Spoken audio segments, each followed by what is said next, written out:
I gently tap on the door and it immediately swings open. Piper's standing there grinning at me, dressed in her new uniform. Wow. How does she look? How does she look? Ooh, very, very nice. Piper snorts and does a little spin, showing off. You like it? I step inside, closing the door behind me. You look amazing, General.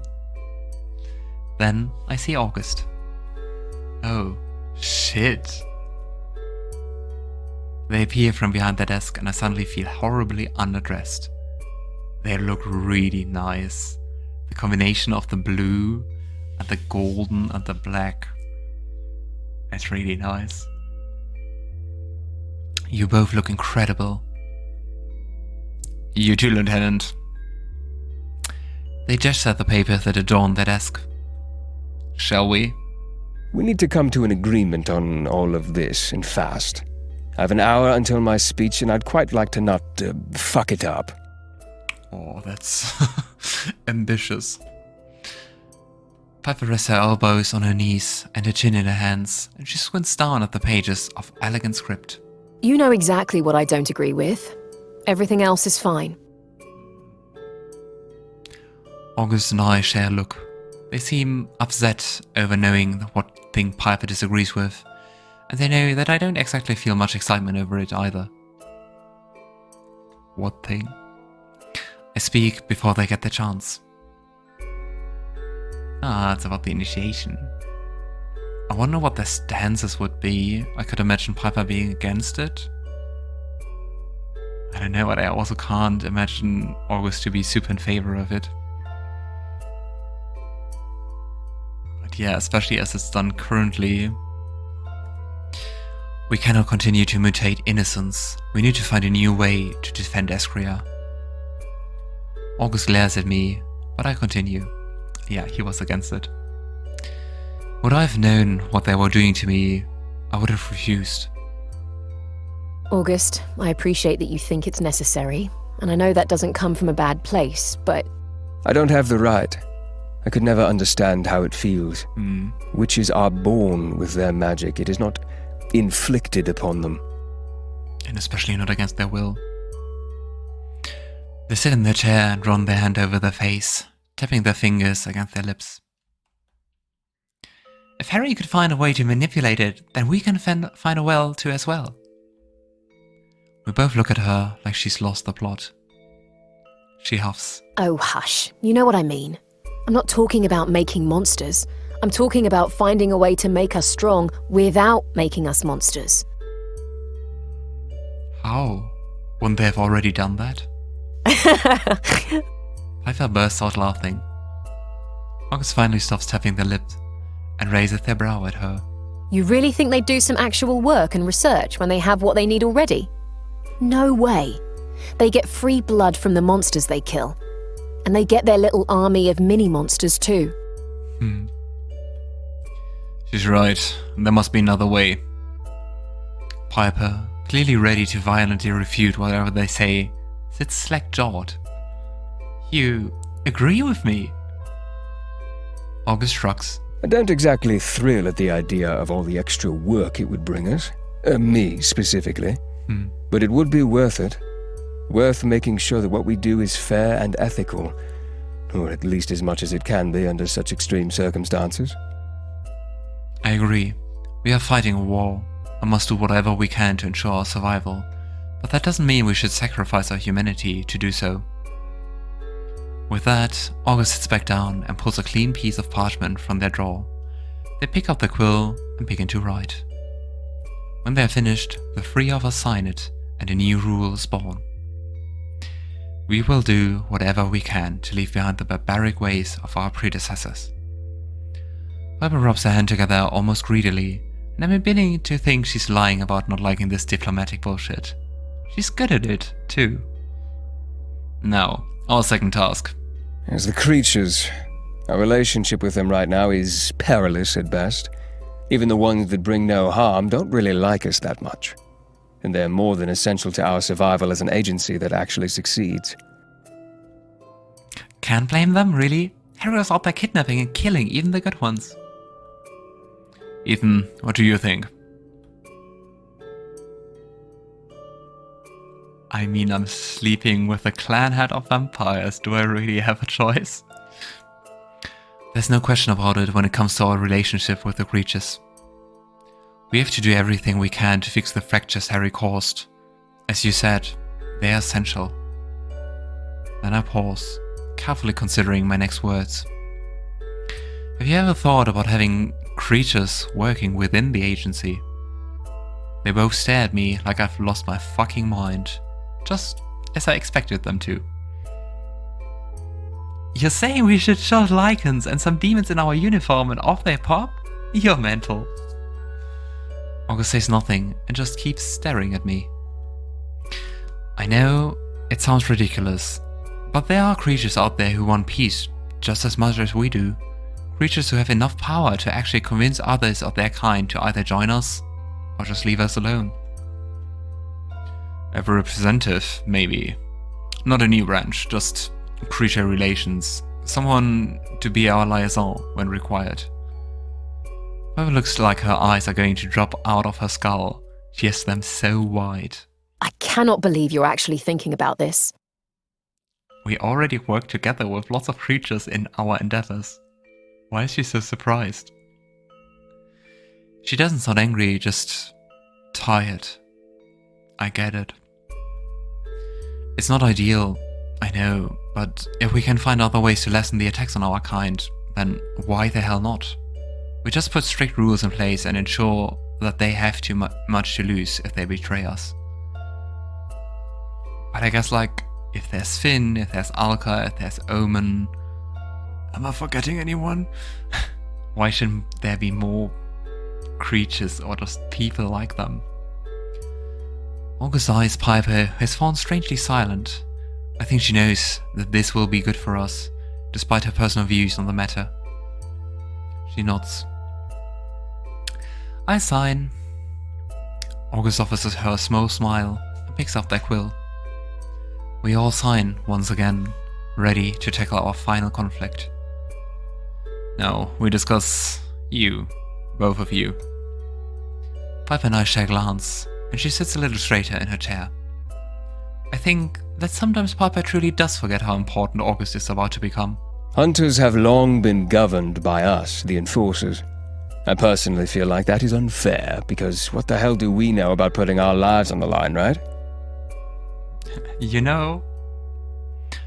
They look at her, tilting their head in question. You know, August, you've gotten your hands dirty more times than any of those other pencil pushers. I'll never have a better partner. Aww, they're going to be partners again. August's expression softens. They almost look like they may cry, or at least think about crying. I had no idea you felt that way.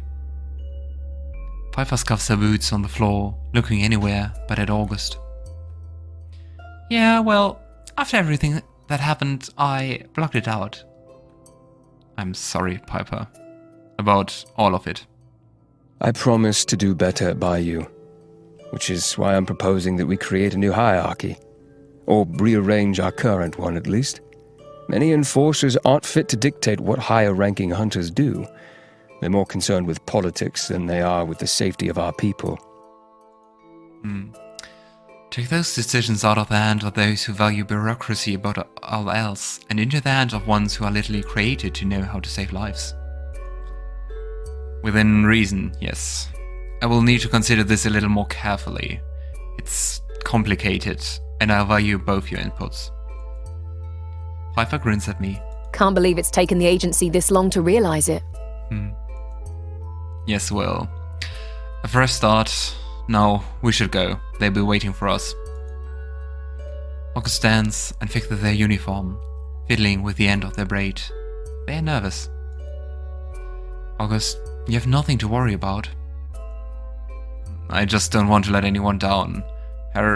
His shadow lingers over me. No, it doesn't. None of them know what he did, and they won't either. As far as they're concerned, this is the natural progression, and it is.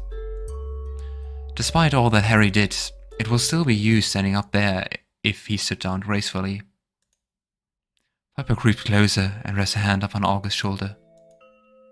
Ethan is right. You deserve this, and I can't imagine it being anyone else. August inhales sharply. Let's go.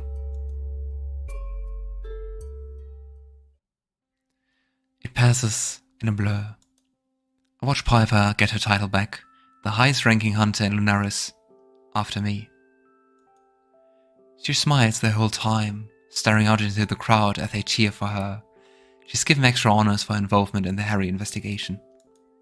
None of those people who clap and grin for us know what really happened, but they don't care. All they care is that they are safe. I step up to the podium and listen to August talk, but it feels like I'm underwater, like everything is muffled and far away. A few weeks ago, when I was told that I'd been offered this position, August pulled me aside and asked me if I wanted the responsibility, and I asked, why me? I expected them to shrug and respond with, why not? But they didn't. They said that Harry targeted me for a reason, for my stats and my kill count, but I always began to see from the moment we started working together that Harry had it all wrong. That I'm so much more than the strength I have and the lives I take, and that Harry never accounted for all the human parts of me. That I'm determined, that I want to fight to survive, even when the odds are stacked against me. That I am human above all else, despite the inhuman blood that runs through my veins. So, as August pinned the badge to my coat and ties my sash around my waist, I remember those words, and I smile and wave at the gathered crowd, swearing to protect them no matter what. I see familiar faces out there: Finn, Ezra, Alkar, Raven, Lux. Even Edna left the wolf to grimace at me from afar. I've made Lunaris my home, somehow, after never really having one before. I'm immediately flanked by two familiar faces when I step into the crowd, Raven and Lux both practically jumping for joy when they each take one of my hands in their own. You look phenomenal! I could practically hear Finn purring from a mile off when he first saw you. Raven, please. Raven giggles, and Lux can't help but smile at the sound. We're proud of you. Crazy proud. Lux nods furiously, clutching Raven's arm. We love you. I love you too.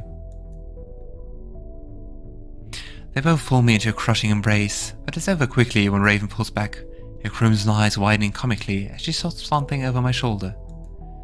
She quickly takes Lux's hand and begins to walk backward, dragging her along. Gotta dash, see you at home. Lux waves, and then I can feel him before I see him.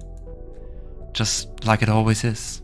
A tingle from the lips of my fingers, right down my toes. A coolness that spreads across my skin and leaves the hairs on the back of my neck and arms standing to attention, saluting him.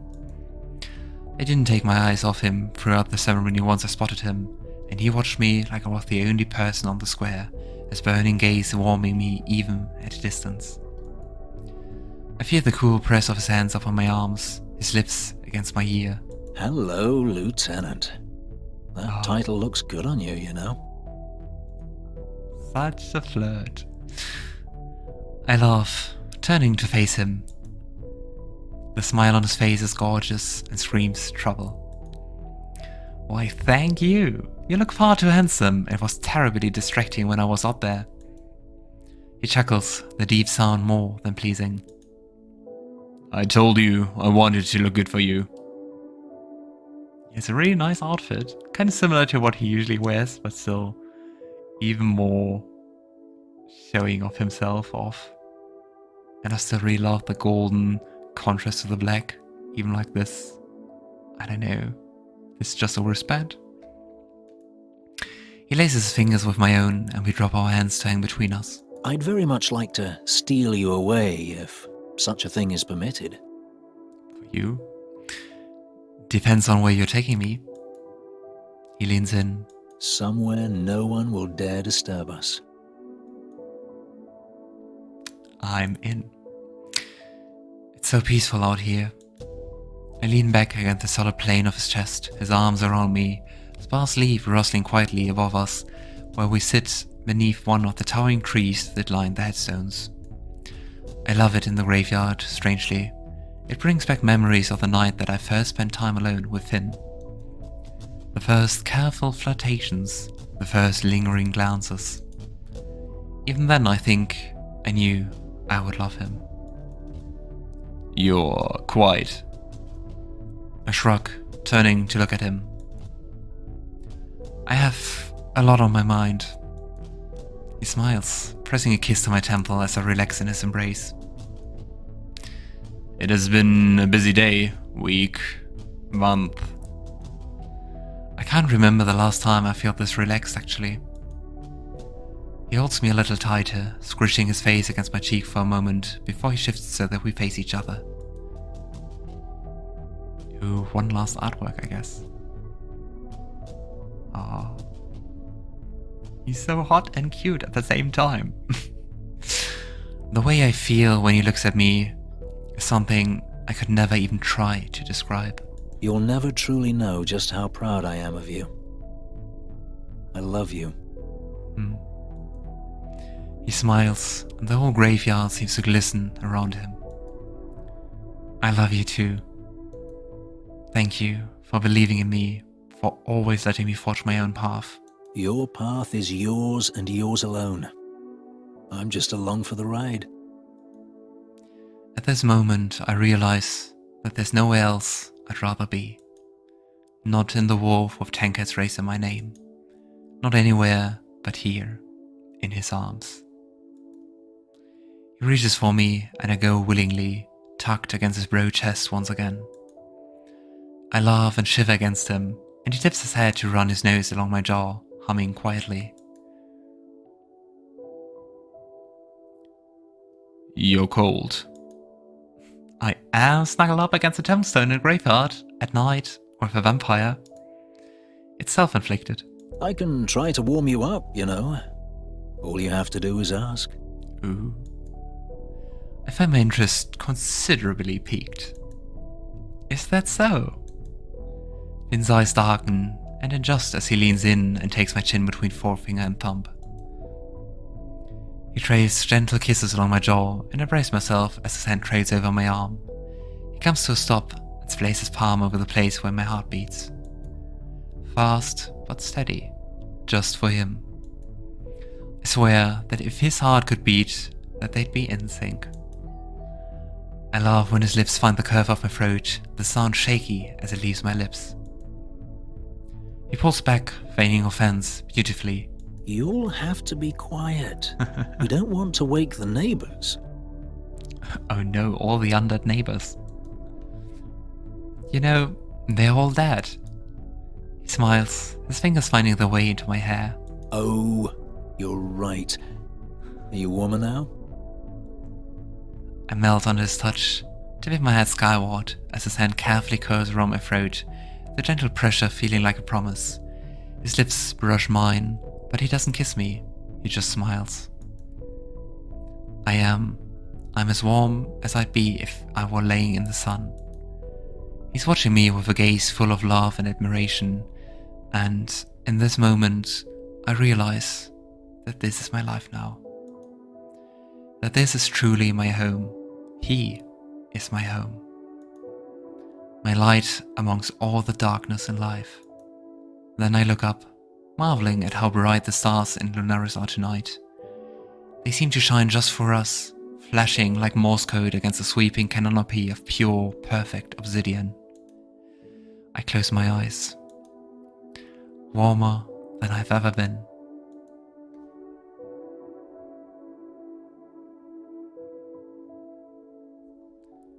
The end. Or is it? Alright, yeah. Anyway, it's the end of this Let's Play. I hope you guys enjoyed it. I hope you had as much fun as I did. I still really love the story. I think it's really nice. Everything is really nicely drawn. We had amazing artwork, which I can show you once again if you like. Finn was just really awesome. He's just a very, even though he's cold-blooded, very hot and cute, both hot and cute vampire. And yeah, I had lots of fun. I have lots of fun voicing it. It was more work than I would have expected it, actually. But that's like, especially with visual novels, it takes much longer to read everything aloud than to play it. I think playing it was like 8 hours, and yeah, this Let's Play got a bit longer than 8 hours. But I hope you enjoyed it. If you did, I always feel bad for asking, but it would be lovely if you would give it a thumbs up. If you want to talk about anything, feel free to leave comments. Always appreciate that. And it's always nice to see you following me here on YouTube or Twitch. Yeah, if you have any recommendations for new games, what's to play next, always also feel free to let me know, no matter where. And yeah, otherwise I just hope you had as much fun with this game as I had. I'm quite happy that I got to start it in Pride Month and also get to finish it in Pride Month. So yeah, as I said in the beginning, always remember, no matter who you are, who you identify as, who you love or don't, you're perfect as you are, and don't let you tell by whoever otherwise. And yeah, you're awesome, remember that. And there's actually another thing I want to, if you stuck around until now, I think that's the reward. Just showing you some credits as well. Of course, the people doing this game are also really amazing, really happy I could play it. But yeah, the last thing I wanted to say is there are actually 3 mini-stories in this game, which are part of the base game as well. Can find them here. And as a small treat, and of course, I still love this game and I want to do that for you guys, and I hope you appreciate it and enjoy it. I will also do Let's Plays of these 3. Will be just like an epilogue to the story. They're really nice, they're really fun. It's a bit more of Lunaris, it's a bit more of Finn, and who would say no to that? So yeah, gonna do that. The last episode, so technically it will be on the 1st of July. Yeah, but I mean, you don't need Pride Month to do queer stuff, right? So yeah, see you then. Otherwise, I got other Let's Plays, would be lovely if you would check those out too. And until next time. And once again, if you have any recommendations for games, I will, even though I have to say I will play mainly role-playing games, cause those are my main genre. But if you want to, you can also recommend some visual novels, and maybe I will do, when I got some time, another project that I will just record it and upload it. So you never know. And if you want me to do that, let me know. Alright, stay safe, stay happy, and see you around.